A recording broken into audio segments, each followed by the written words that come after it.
We're trying to figure out what percent was the prescribed dosage greater than the typical dosage. So a doctor prescribes 18 cubic centimeters of a drug to a patient whose body weight was 120. Typical dosage is 20 cubic centimeters per 15 pounds. So we need to figure out how many 15 pounds are in 120, and that's 8. And it says for every 15 pounds, we got 8 of those 15 pounds in 120. It's 16. 8 times 2.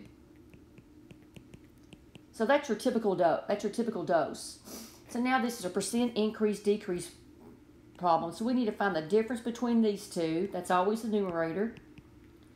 And you always divide by the original amount. The original amount in this case is the normal dosage, which is 16.